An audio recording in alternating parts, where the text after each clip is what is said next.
안녕하세요. 이명웅의 생각을 분석하는 승무원쌤 김명숙입니다. 저는 대한민국이 경제 12국 안에 들었다고 하지만 정신문화는 야만국이 아닌가 하는 생각을 할 때가 굉장히 많습니다. 자기 생각을 솔직하게 펼치면 적이 되는 경우가 적지 않습니다. 이만큼 상대방의 생각과 상대방의 의견을 수용하기보다는 배척하고 적으로 돌리는 것이 우리 대한민국의 일반 문화처럼 되어 있습니다. 이것은 정치꾼들이, 정치하는 놈들이 이렇게 만들어놨다고 생각됩니다. 아니면 지도자급들이 저희들 뱃속을 채우기 위해서 이런 사회 문화를 만들어놨다고 생각됩니다. 즉 정치는 야만 국가 수준이라고 생각이 됩니다. 물론 정치는 세계 어느 곳을 봐도 이렇게 야만 국가 수준이라고 합니다만, 우리 문화는, 우리 대한민국은 남북이 갈려져서 이념 대결, 진영 대결이 심각하기 때문에 대한민국은 좀 더 심한 거 아닌가 이렇게 생각이 됩니다. 무슨 말씀이냐? 자기 생각을, 자기 의견을 있는 그대로 솔직하게 펴면, 주장하면 이것은 적을 만들기 딱 좋은 그러한 형국으로 접어듭니다.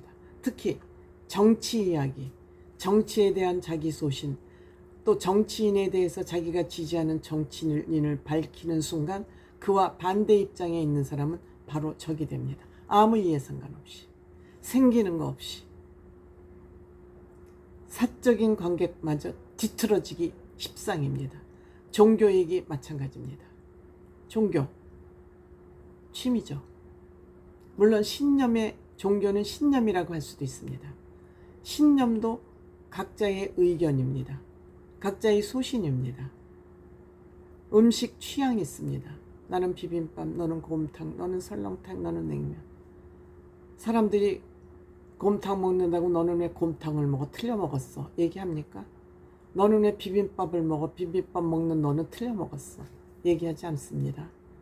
근데 종교는 딱 갈라져서, 내가 종교를 불교라고 하면 기독교 믿는 사람들이 왠지 색안경을 쓰고 봅니다.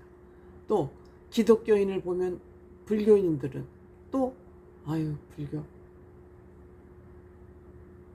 이렇게 남의 종교를 인정하지 않습니다. 남의 사상을 인정하지 않습니다. 좌파 우파, 내가 우파면 좌파는 적이고, 또 좌파 쪽에서 우파를 보면 너는 적이고, 이런 것을 사회가 조각보가 나도록 사회 지도층이 지금 유튜브에서도 끊임없이 이 국민들을 세뇌 공작하고 있습니다. 그래서 마치 그것이 진실인 양, 그것이 진리인 양 끌고 가고 있습니다. 이 국민들은 본인들이 거기에 왜 끌려가는지도 모르고 그것이 진실인지 거짓인지도 알지 못하면서 아무 생각 없이 끌려가는 것이 대한민국의 현실입니다. 여기에 마치 언론들이 중립을 지켜야 자기네들이 객관적이고 공정하다는 그러한 생각을 가지고 위장 중립을 지키고 있습니다. 즉 좌파 우파를 불러들여서 서로 다른 진영을 불러들이고 서로 다른 당을 불러들여서 싸움을 시켜서 그 싸움하는 모습을 국민들이 지켜보는 것을 재미있게 생각하니까, 그 재미있게 지켜본다는 건 바로 돈으로 연결이 되니까 이 싸움을 붙입니다. 언론도 썩어 빠졌고 정치도 썩어 빠졌고, 그나마 나은 것이 그래도 경제계입니다. 경제계들은 자기네들이 만든 상품을 이 가격에 당신들이 사고 싶으면 사세요. 그건 당신들의 자유, 의지, 판단입니다. 라고 하면은 그래도 경제계가 가장 덜 썩어 문드러졌습니다. 물론 그 경제계들도, 기업들도 갖은 수단과 방법을 동원해서 우리들에게 제품을 홍보하고 있습니다만, 그것은 우리가 써보고 먹어보면 바로 판단이 서요. 그러니까 이것을 또 재구매할 것인지 안 할 것인지는 우리가 판단할 수 있는데, 이 정치나 종교는 어디 가서 뒤죽박죽 파묻혀갖고 뭐가 진리인지 뭐가 진실인지 알 수가 없습니다. 그러면 언론에서라도 이것을 걸러줘야 되지 않습니까? 근데 언론 자체도 지네들 돈벌이에 미쳐가지고 그런 역할을 하지 않고 있습니다. 그러니까 대한민국은 썩을 대로 썩어 문드러질 수밖에 없습니다. 그런데 이번 미국에서 굉장히 용감한 대중 스타가 나타났습니다. 미국 선거는 우리나라하고 밀접한 관련이 있기 때문에 국가 안보, 경제 문제에 대해서 미국에서 기침만 해도 우리는 한국에서 독감이 걸릴 정도라고 미국의 영향력을 우리는 굉장히 많이 받고 있지 않습니까? 그렇기 때문에 미국 대통령이 누가 되느냐에 따라서는 굉장히 우리가 촉각을 세워야 되는 그렇습니다. 또한 북한 문제, 트럼프가 대통령이 되면 이 북한은 트럼프 백을 믿고 또 우리나라에다 대고 갖은 깡패짓을 다 할 것입니다. 그런데 해리스가 민주당의 새로운 후보로 되면서 저도 다행이다, 해리스가 나와서 이렇게 한숨을 쉴 수 있게 됐습니다.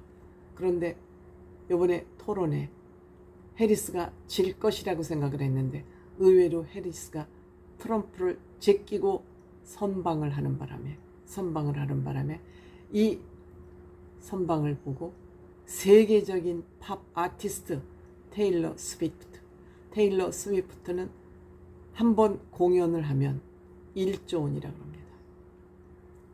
공연으로 벌어들이는 돈이 1조 원이라고 합니다. 이 스위프트로 인해서 생기는 그 경제 효과는 몇 조라고 합니다.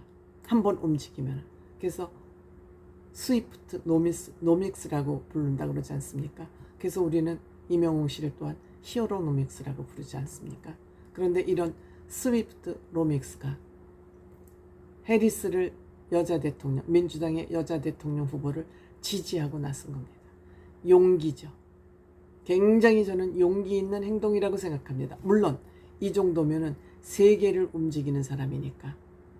이 스위프트 팔로워가 2억 5천만 명이라고 합니다. 미국 인구랑 맞먹는 숫자입니다.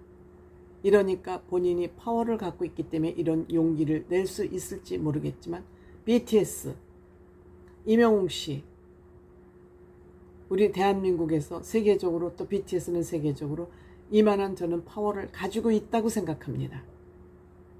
그렇기 때문에 우리가 자기의 소신을 당당하게 밝히는 것, 이것을 저는 용기라고 생각합니다.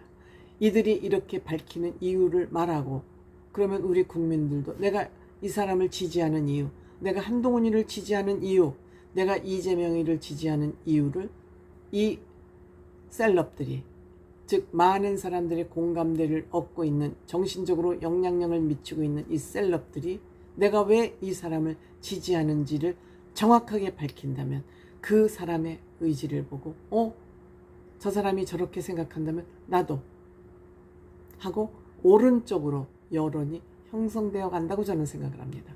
때문에 이 테일러 스위프트, 해리스를 지지했듯이 대한민국도 이 야만 국가 대열에서 벗어나기 위해서는 이명웅 씨나 BTS 같은 사람, 이 사회적 영향력을 가진 대중 아티스트들이 정치가 됐든 이념이 됐든 밝히고 언론사들도 공정한 척하면서 뒷구멍으로 호박씨 까지 말고 제대로 언론으로서의 역할, 또 사회에서 혜택을 받았으면 그 혜택을 받은 만큼 사회에 돌려주려는 그런 노력 또한 저는 필요한 시대에 들어왔다, 이렇게 생각이 됩니다. 물론 테일러 스위프트는 어렸을 때부터 14세부터 자기 가치관과 이념, 실력을 확실히 가졌던 사람이고 지금 뭐 재산이 한 2조 원이 넘는다 그러네요. 그만큼 있으니까 그렇게 할지 모르지만 2조 원이 있던 없던 사회에 혜택을 받은 사람이면 사회를 위해서 내가 무언가를 해야 되겠다는 그런 의식을 갖는 것 또한 대한민국이 세계 경제대국 10위라면 이런 의식 정도는 가져야 되지 않을까. 뭐 나보고 어떤 분들은 정치 얘기하지 말고 연예인 얘기만 하세요. 저는 이거는 굉장히 편협한 사고방식이 아닌가 이렇게 생각을 합니다. 우선 이렇게 해리스가 스위프트의 지원을 받자 이 해리스를 지지하는 그 팔찌, 이것이 지금 불티나게 동인하게 이미 팔리고 있다 그럽니다. 미국 세계 1위국입니다. 이렇게 정치문화, 사회문화도 이 테일러 스위프트가 1위국으로 올려놓는 거 아닌가 하는 생각을 이번에 해보게 됐습니다.